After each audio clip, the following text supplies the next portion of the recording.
Si je regarde comment créer un incident, on va regarder ça très rapidement. On va retrouver donc que la création, on va cliquer sur New, enfin sur Nouveau en l'occurrence. On a une forme, un formulaire qui va nous être offert. Tout ça, c'est du langage objet derrière. Donc, bien sûr, les champs que l'on voit, il y a beaucoup de possibilités de complexifier, voire de simplifier. Là, c'est juste un formulaire par défaut qui nous est proposé. Donc, je vais choisir un plan, soit, c'est moi-même. Je vais choisir un bon trading, parce que je sais que c'est dans la base de démo, il y a quelque chose d'intéressant.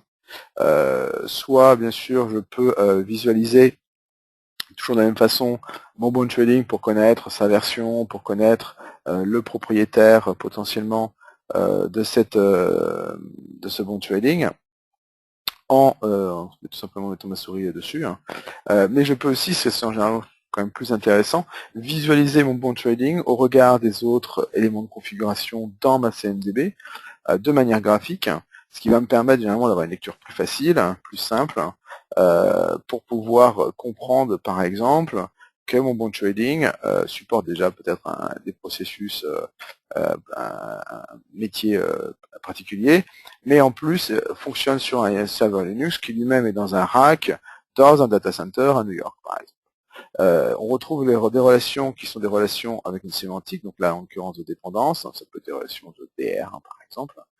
On va retrouver aussi l'idée que ces données sont des données live, et donc que je vois en live, en temps réel, que j'ai des événements sur mon bon trading, comme d'ailleurs je vois très bien aussi au niveau de la couleur, avec cette petite icône, que j'ai aussi des événements sur mon serveur Linux. Donc si je voulais visualiser ces événements, dans une logique de gestion de système de configuration, peut tout à fait aussi avoir quels sont ces événements directement. Donc là, c'est une base de démo, j'ai beaucoup d'événements, hein, c'est un peu irréel, mais je vais peut-être pouvoir me rendre compte effectivement qu'il y a un des tenants et des aboutissants entre l'incident que je constate sur le bon trading, peut-être un incident qui serait ouvert depuis quelques minutes sur mon serveur Linux. Auquel cas, bien sûr, je peux toujours visualiser quel est le statut, qui l'a déclaré, qu'est-ce qu'ils ont déjà constaté au niveau du serveur Linux. Si évidemment c'est mon serveur Linux et a priori comme ça en une minute je me rends compte qu'il y a saute une relation, bah, je vais peut-être me dire qu'il faut peut-être pas que je crée mon incident sur le bon trading, mais plutôt peut-être, encore une fois ça c'est une logique plus de processus, sur mon serveur Linux, auquel cas je vais peut-être changer aussi le focus pour que mon focus soit plus sur mon bon trading ou sur mon serveur Linux, et peut-être vérifier que si j'ai pas non plus un problème des impacts sur mon service client. Ça peut être quelque chose effectivement d'intéressant. Et si c'était bien le cas, à ce moment-là, je peux aussi dire, bah, finalement, autant nous rattacher directement l'incident, non pas au bon trading, mais au serveur Linux, et je vais tout simplement se faire en cliquant sur définir en tant que CI mon serveur Linux. Bon, après, je retrouve les choses tout à fait classiques en termes d'utile, recommandation, impact urgence, me donne une priorité, je vais retrouver statut, je vais retrouver des assignations, bon, ouais, des choses tout à fait classiques. Je vais retrouver potentiellement, bien sûr, une intégration native et simple avec la gestion des connaissances. Donc là, en l'occurrence, j'ai choisi de pouvoir interroger la base de connaissances avec un mot-clé qui serait le mot-clé email. Bon, bien sûr, il y a différentes possibilités. Là, j'ai eu qu'une d'ailleurs qui ne me remonte qu'une possibilité. Donc là, je regarde ce qu'il me retrouve. Bon, il va me retrouver du texte, une explication, une procédure, bon, peu importe. On va retrouver aussi l'idée que cette connaissance a déjà été utilisée dans la résolution de deux incidents. Qui peut paraître, on peut imaginer que c'est quelque chose de pertinent. On pourrait tout à fait aussi donner, dire si ça a été utile, de donner aussi un taux d'utilisation, d'utilité également. Et je peux aussi, c'est aussi ça l'idée, on est bien sur l'internet, on est dans un modèle SaaS par défaut, donc qui est hébergé sur l'internet, bien sûr dans les data centers sécurisés de ServiceNow évidemment, mais néanmoins sur internet, donc je peux de toute façon également déborder, pourquoi pas, sur internet, sur Bing, sur Google, sur le site de support de Microsoft ou un intranet interne qui serait SharePoint par exemple. Voilà, donc ça c'est toujours vraiment une logique de démonstration. Si je choisis cette solution en tant que donc c'est quelque chose qui va me permettre de résoudre mon incident, bah, je vais le joindre à mon incident. Bon, là, je vais créer mon incident pour me sauvegarder, évidemment, à l'enregistrer. Et à partir de là, donc j'ai mon incident qui est créé, j'ai mon lien qui a été fait, extrêmement rapide, la réalité sont un peu plus complexe, hein, avec ma connaissance, que je vais retrouver au niveau donc de cette connaissance, et donc de pouvoir avoir donc des relations entre les incidents, entre la connaissance, comme je pourrais ici très bien et très facilement créer une relation entre mon incident et un problème, voire un changement. Et ici, je vais le faire là, encore une fois dans un but de démonstration. Et là, aussitôt, je vais avoir une relation établie entre ces deux univers, avec potentiellement des données qui ont été rapatriées. En l'occurrence, là, c'est mon élément de configuration et ma description courte. Bon, ça pourrait être ce qu'on souhaite, hein, évidemment. Et on va voir que tout en bas, évidemment, la relation est déjà créée entre l'incident et le problème de manière bidirectionnelle. On revient très rapidement, donc on voit que l'ensemble des processus, l'ensemble des applications qui sont offertes ont des filtres qu'on va customiser au besoin, parce que ça c'est ce qui nous est offert par défaut. On retrouve l'idée que chaque processus vient déjà avec un certain nombre de reporting offerts, de rapports offerts possibles. On peut toujours complexifier, on pourra toujours simplifier, on verra plus tard, c'est très simple. Et puis, on retrouve aussi cette idée vraiment d'utiliser Internet.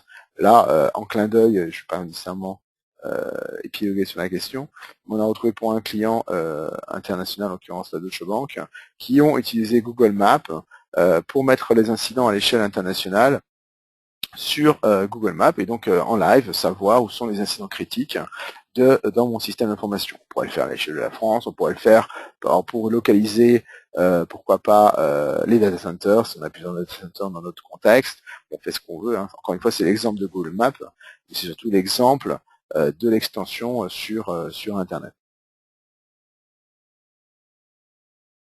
Voilà, je vais revenir au départ. On va regarder très rapidement aussi la gestion des changements, avec l'idée donc que l'on a, on peut créer des changements, des champs ouverts. Les changements ouverts, ça va être exactement le même principe qu'on a vu tout à l'heure au niveau des incidents. Bien sûr, c'est un formulaire différent.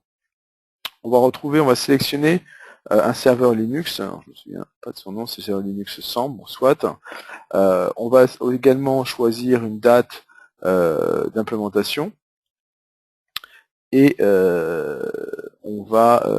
qu'est-ce qu'on va dire? On va dire qu'on installe un nouveau antivirus sur ce serveur, admettons.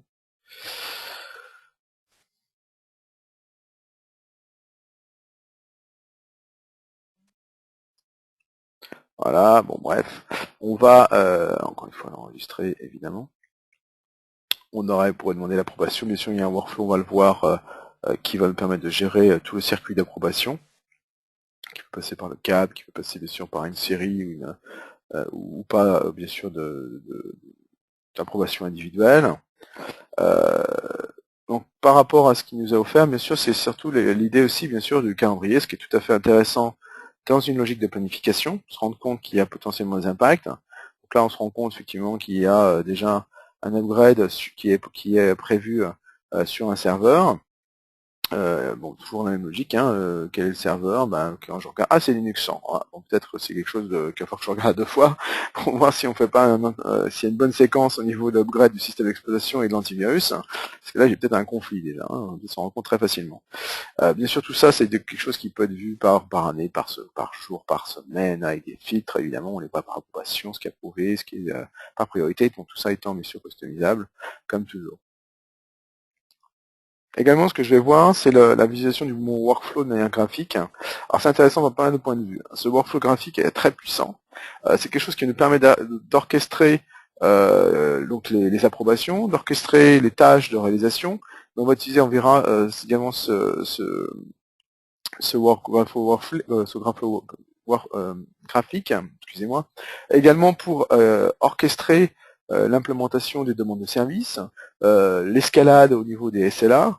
On va utiliser vraiment tout ça de manière très très facile avec ce workflow graphique, sachant que la construction de ce workflow graphique est un jeu de copier-glisser. On fait glisser les choses, on crée les liens de manière tout à fait simple et ergonomique avec la souris. On définit les conditions et puis on va dire voilà notification, voilà les conditions, voilà maintenant si c'est approuvé donc par le manager, par le CAB, etc. Donc le changement est approuvé et donc après on se lance dans la réalisation des tâches. Donc là, dans le logique de démo, c'est là où on se trouve actuellement au niveau de la réalisation. On voit très bien, on est sur l'étape verte, hein, c'est aussi simple que ça.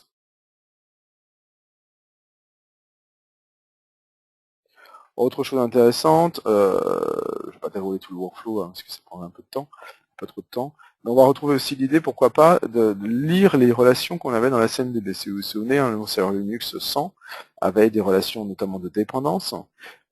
J'ai activé l'idée de lecture de ces relations pour essayer de voir quels seraient les impacts potentiels si je faisais un changement, voire si j'arrêtais mon serveur Linux. Et là, il a lu les relations notamment de dépendance, et il a déduit que potentiellement, je pouvais avoir ces trois services d'impacter. Là, effectivement, logiquement, je vais regarder 2 fois. Comme toute logique, hein, c'est pas non plus magique, hein, c'est vraiment un outil sympathique qui va nous aider à identifier les impacts. Il faut bien sûr toujours avoir une logique humaine et une intelligence humaine pour compléter la chose, mais ça peut être tout à fait néanmoins intéressant à faire. On retrouve la gestion des mises en production, le release management. On a trois possibilités. Soit on suit le processus de release management, comme c'est le cas ici, qui est plutôt utile. On peut retrouver du Scrum, on peut retrouver aussi du SDLC. Bon, on va installer celui, bien sûr, qui est utilisé au sein de votre entreprise, mais un vrai petit processus de gestion du développement logiciel dans le monde des études. Donc on va au-delà, bien sûr, de l'aspect production informatique. On retrouve aussi les configurations, donc la CMDB avec différentes classes. C'est un modèle objet derrière, donc c'est très simple de créer une nouvelle classe. On va retrouver bien sûr la logique de relation, on a vu. On va retrouver la logique de base de référence, de baseline, si vous préférez en langue anglaise. Tout ça c'est quand même bien fait, normalement, c'est d'inspirer du DMTF.org et on retrouve l'ensemble de la richesse, hein, donc comment décrire un système d'information.